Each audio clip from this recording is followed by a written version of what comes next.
sapu-sapu. Ketika ya Rahman. Kurang keras Maulana.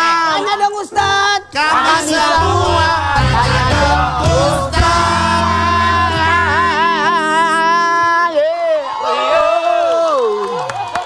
Happy ending. Ayo. Ya, aku mau tanya Pak Ustadz. Ya. Nah, kan aku baru nikah nih Pak Ustadz. Asik. Kan tahun aku nikah. Terus sekarang tuh orang-orang tuh pada komentar kurang baik gitu, kayak kadang memfitnah, terus berdoa supaya bla bla bla gitu. Terus gimana ya kira-kira aku menanggapinya dan berharap rumah tangga aku tuh kayak baik-baik aja, kayak takut ain gitu loh Pak Ustadz. Tepuk tangan dulu, bagus.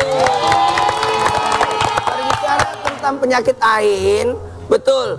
Ketika kita memposting sesuatu harusnya membaca Masya Allah atas kehendak Allah, sehingga kita terhindar dari penyakit ain. Dan mohon maaf buat kita semua juga, tolong doakanlah yang baik-baik. Karena kenapa?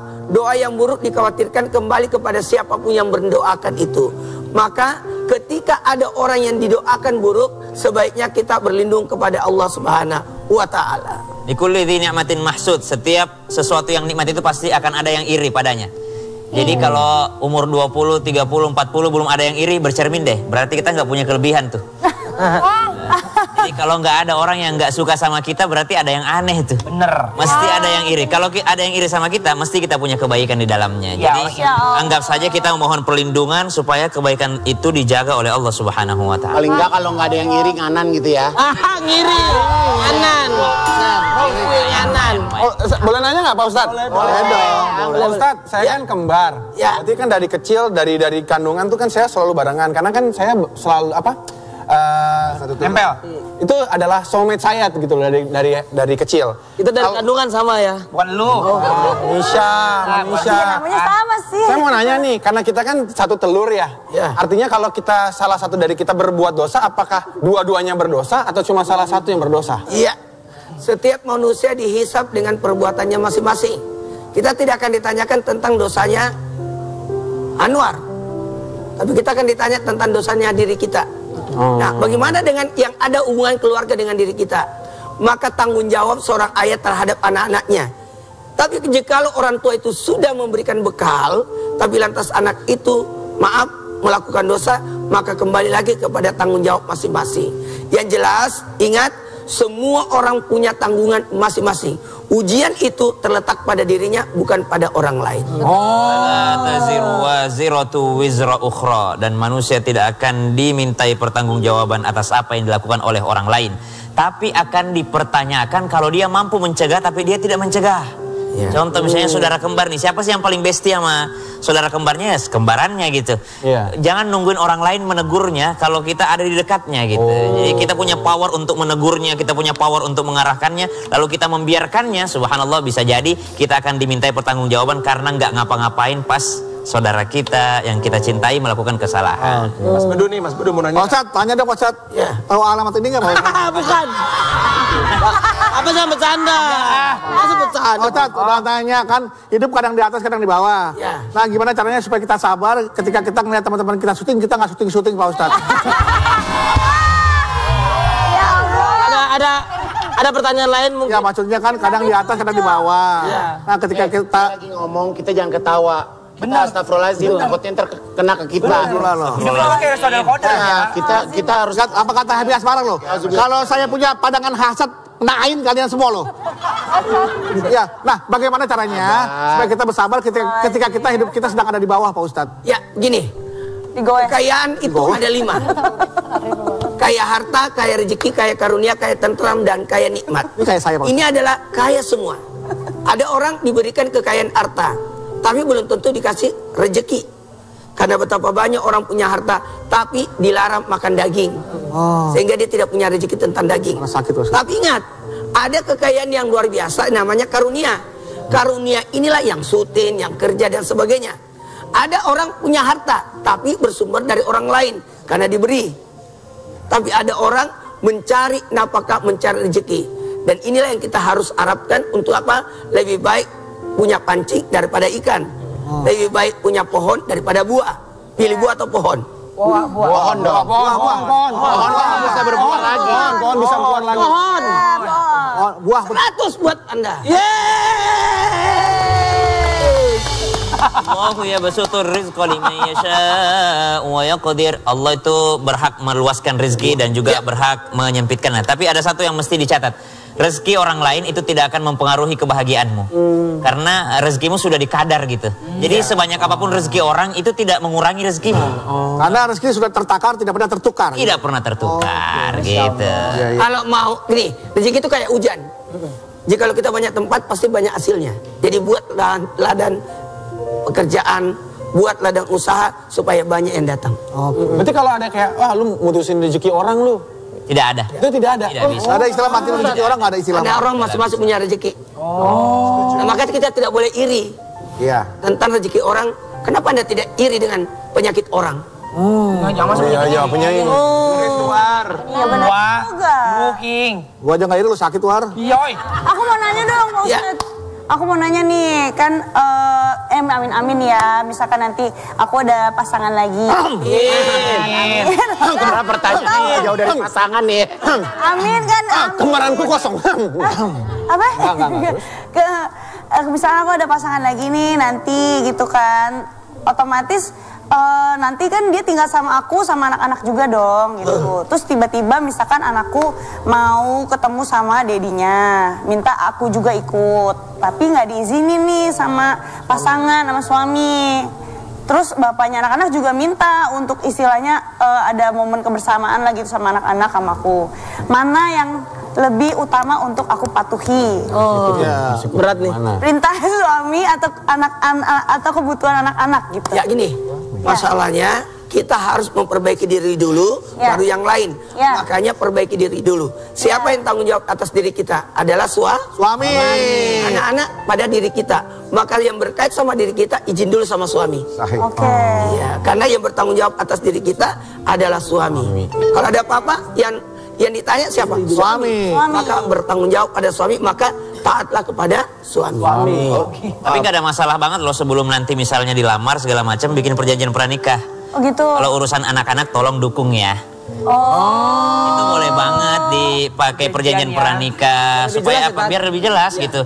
Jangan setelah nikah akhirnya dihalangi untuk kebutuhan anak-anak, dihalangi untuk ini segala macam. Oh jadi boleh Ustadz tuh ya nanti di perjanjian pranikah tuh detail tuh soal anak-anak. Selama tidak menyalahi syariat, selama tidak menyalahi aturan Allah, maka boleh-boleh saja. Urusan saya mau kuliah lagi ya, saya mau ini lagi ya. Itu Masuk pisah harta juga pranikah boleh? Iya. Udah dong, gak usah bahas-bahas harta, nggak ada juga. Harta lagi dibahas.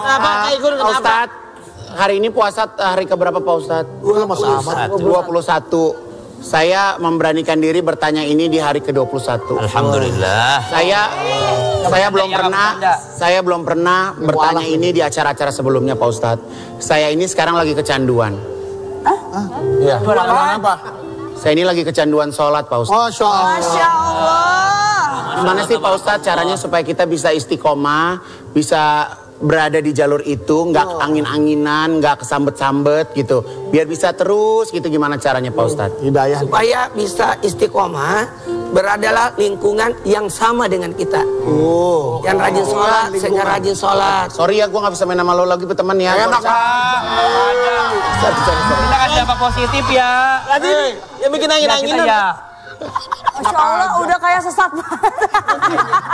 Makanya kalau mau sholat berjamaah, dan itu akan memancing buat yang lain untuk sama-sama. Karena berjamaah dengan sendiri 1:27. Dengerin. Habis maghrib aku suka berjamaah sama Anwar, diajakin, entar dulu Nek, gitu katanya. Lah, pakai Nek ujungnya. Berarti nggak mau ikut? Gak tahu nggak mau ikut Marcel. Tadi katanya kecanduan. Aneh. Dibilangnya kamu belum. Tadi kecanduan kan? Alasannya panas gini, gua mau di rumah. Dapat juga pertanyaan titipan ya nggak? Assalamualaikum. Wah tuh kan. Hei. Kan pagi aja. Ustaz, aku mau tanya dong. Apa hukumnya berpuasa setengah hari untuk anak umur 2 bulan lebih? Untuk anak umur 2 bulan lebih 37 tahun. Bilang aja lu ngaku. Kalau itu mah 37 tahunnya aja di depan. Masa 2 bulannya di depan? Sisanya. Kan bukannya baby face. Pertanyaan opo? Gimana tuh Ustaz? Zainuddin tuh. Kewajiban berpuasa terhadap muslim, bahkan dipanggil adalah orang beriman. Pada dasarnya rukun Islam itu rukunnya orang Islam, mengakui dirinya Islam, harus menjalankan ibadah puasa. Bagi siapa? Yang balik, yang berakal. Nah, dalam hal ini, orang yang balik itu pasti orang yang berumur 2 bulan 37 tahun. Itu otomatis sudah balik. Berarti kan bukan anak ya Ustaz ya? Kan udah balik lagi. Udah balik lagi. Kan udah balik lagi, udah duda Ustaz. Itu kan lu, iya. Duda. Pantas mau minyak telon. Karena meninggalkan Tapi ada pengecualian dalam Al-Quran itu disebut faman kana maridhan aw ala safar fa iddatu min ayamin ukhar. Kalau sekiranya anak umur 2 bulan 37 tahun itu sakit. Sakit misalnya sementara puasa pagi hari sih sehat gitu. Iya. Di tengah siang dia ternyata sakit. Lalu dia membatalkan puasanya, ternyata puasanya cuma setengah hari ya, dibatalin aja di setengah harinya. Karena memang sakit kondisinya. Saya nggak sakit, saya normal kok. Alhamdulillah. Udah sembuh ya, udah sembuh ya. Cuman saya Hilak menahun Pak Ustadz. Wajar puasa setengah-setengah. Dia juga masih setengah. Masih setengah-setengah. Mau nanya nggak Anwar? Ustadz, assalamualaikum, aku mau nanya. Waalaikumsalam warahmatullahi wabarakatuh. Puasa udah mau habis nih, kebetulan udah masuk hari ke-21 ya. Dan aku masih rancu karena banyak banget informasi ada di media sosial. Katanya kalau kita misalnya mau berbuka puasa itu kan didahulukan, ada yang bilang, beberapa bilang katanya buka dulu atau doa dulu, iya. Nah kalau saya kemarin ini Pak Ustadz, doa dulu tapi buka puasanya itu saya jam 12. 12 apa? Jam 12 siang. Jadi doanya jam 6 pas maghrib. Bukanya jam 12 itu boleh nggak? Gimana sih War? Pertanyaan lu ribet War, gimana sih War? Puasanya ada di media sosial begitu. Berpuasa itu, hukum puasa itu mulai dari terbitnya fajar hingga terbitnya fajar hingga terbenamnya matahari. Puasa beduk. Nah, pada saat dia berbuka di tengah hari berarti dia sudah membatalkan puasanya. Jadi tidak dikategorikan sedang berpuasa. Mana sih lu, Wak? Oh jadi nggak boleh? Kalau mau jawab serius gini sih, kalau berdoa tuh kapan sih sebenarnya? Sesaat sebelum berbuka puasa itu waktu sangat diterimanya doa. Ijabah tuh. Ijabah banget. Jadi silakan doa di situ. Sebelum buka? Sebelum buka puasa. Asyhadu alla ilaha illallah wa nastaghfirullah nas'aluka ridhaka wal jannah wa na'udzubika min sakhatika wan nar. Baru berdoa Allahumma innaka ghafurur karim. Ya, jadi sebelumnya boleh, tapi setelahnya ada doa khususnya. Dhahabadh dhama wa batallatil uruq wa sabatal ajru insyaallah. Telah hilang dahaga lapar hari ini. Mau tau nggak? Maman Gunawan ada di mana? Di mana Ustaz? Iya. Mana? Mana Ustaz?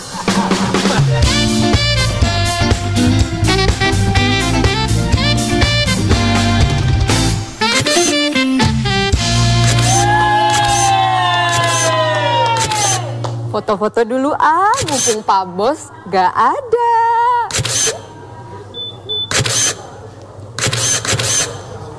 Ya ampun, seru banget sih yang lagi foto-foto sama kesayangannya si Bos. Awas ya nanti Yamaha Grand Filano Hybridnya lecet. Nanti kita dimarahin lagi sama si Bos. Ya ampun Kak, sabar, bulan puasa Kak. Aku cuma foto-foto, soalnya motor Pak Bos bagus banget. Aku langsung jatuh cinta pada pandangan pertama. Ya iyalah, karena Yamaha Grand Filano Hybrid itu skuter matic yang warnanya stylish banget. Ini tuh sebenarnya rahasia Pak Bos untuk tampil percaya diri sehari-hari. Lihat aja, desainnya tuh premium banget. Gak ada skuter matic lainnya yang kayak gini, yang bisa bikin stay classy dan pede kemana aja. Wah, aku pokoknya mau beli deh kalau habis THR turun. Tapi Kak, gak jadi deh. Aku lupa, aku kan bawa barang banyak ya, kalau ke kantor nanti ribet lagi. Nih, tenang aja, karena bagasi Yamaha Grand Filano Hybrid ini luas, jadi bawa barang nggak ribet. Kebutuhan sehari-hari bisa masuk dengan mudahnya. Apalagi kalau kamu mau liburan, semua barang liburan bisa masuk tanpa drama. Bayangin deh, long trip tetap nyaman dan classy sepanjang jalan. Kak, emang bener gak boros kalau dibawa long trip. Nanti kantong aku makin tipis lagi. Ih, kamu tuh kurang informasi. Aku kasih tahu ya, Yamaha Grand Filano Hybrid itu iritnya bikin enjoy. Bisa nyampe 60 km per liter. Jalan jauh tetap hemat bensin. Bikin kamu irit tanpa dompet menjerit. Kak Igun tahu banyak ya ternyata. Udah, aku mau pulang dulu. Siap-siap mau ke dealer Yamaha terdekat. Ya iyalah, aku kan punya juga di rumah Yamaha Grand Filano Hybrid. Aku tunggu ya. Nah, aku mau kasih tahu informasi lagi nih, bahwa ada promo super hemat. Diskon Rp20.000 untuk setiap pembelian busi, saringan udara, dan oli mesin ya. Ini hanya berlangsung sampai bulan Maret tahun ini aja. Oh, emang ya Yamaha tuh top, mantap, is the best pokoknya. Yamaha Grand Filano Hybrid, classy, easy, everyday.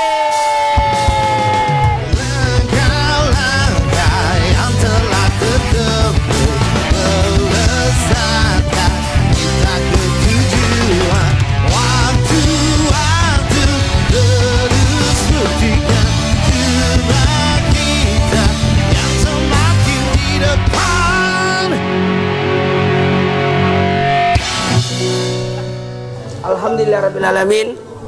Hidup ini perjuangan. Dan ingat, siapa yang berusaha pasti akan dapat. Nah, karena wa ma min dabbatin fil ardi illa 'alallahi rizquha. Semua sudah diatur. Ketahuilah, siapa yang mau berjuang pasti ataupun berusaha pasti akan mendapatkan. Ketahuilah, ada orang mendapatkan pahala syahid karena dia berjuang. Berjuang itu, syahid itu bisa jadi karena dia mempertahankan kehidupannya. Orang-orang yang mencari nafkah dan kemudian dia wafat dalam mencari nafkahnya, maka tergolong orang-orang yang syahid. Seorang ibu yang mengandung termasuk syahid. Maka berjuanglah dengan diri masing-masing, sesuai karakter, sesuai perbuatan, sesuai pekerjaan masing-masing. Di 10 hari terakhir Ramadan ini kita lihat ada orang-orang yang berjuang di masjid. Tapi ada juga orang-orang yang berjuang di jalan, para pencari nafkah. Ada juga orang-orang yang berjuang di rumahnya, ibu hamil. Ada juga orang-orang yang berjuang di rumah sakit, orang dengan penyakitnya, dia berjuang sembuh, subhanallah. Dan Allah katakan, wajahidu fi sabilihi la'allakum tuflihun. Ada seorang anak datang kepada Rasulullah, ya Rasulullah, izinkan saya berjuang ke medan perang, saya ingin mati syahid. Pertanyaan pertama Nabi SAW kepada anak tersebut, apakah orang tuamu masih hidup dan membutuhkanmu? Kata anak tersebut, ya orang tua saya setiap hari saya mempersiapkan makanannya, saya mempersiapkan kemudian kebutuhan bersih-bersihnya. Kata Rasulullah, berarti jihadmu, berjuangmu bukan di medan perang, bukan mengangkat pedang, tapi jihadmu, peperanganmu, berjuangmu itu ada di dalam rumahmu, yaitu berbakti kepada kedua orang tuamu. Ada ayahmu, ada ibumu, dan disitulah letak perjuangan yang sesungguhnya. Seorang laki-laki keluar rumahnya mencari nafkah yang halal, dihina, dicaci, dimaki di luar sana, subhanallah, berkelahi di jalan, berkelahi di kantor. Mereka semua berjuang untuk mencari sesuap nasi yang halal untuk keluarganya. Itu pun sebuah ibadah. Jadi bukan hanya yang di masjid yang beribadah, yang di jalan pun beribadah, yang di rumah pun beribadah, dan itu semua dihargai oleh Allah Subhanahu wa Ta'ala. Kalau Allah menghargai perjuangan seseorang, apalagi kita sebagai hamba, dan kita tidak tahu apa dalam pikiran orang, apa di hati orang, sementara sedang apa dia, maka kita tidak boleh berburuk sangka atas orang-orang yang lagi berjuang. Ketahuilah, mereka sedang berusaha, satu, bekerja untuk menghilangkan dirinya dari bergantung kepada orang lain. Ada yang bekerja, berjuang untuk mencari nafkah. Ketahuilah, untuk supaya apa? Supaya bisa memenuhi kebutuhannya. Bahkan ada yang berjuang mencari nafkah untuk membantu keluarganya, kebutuhan keluarganya, anak-anaknya. Dan ada orang berjuang bekerja untuk memenuhi kebutuhan sesamanya. Dan ada juga berjuang untuk mengurus agamanya. Allah membantu 3 golongan manusia. Yang pertama adalah orang yang mau melepaskan dirinya dari hutang, dari perbudakan. Kemudian yang kedua, Allah akan membantu hambanya yang ingin menikah. Kenapa? Untuk mengangkat kemuliaannya. Dan terakhir, orang yang Allah bantu adalah yang mengurus agamanya. Masya Allah.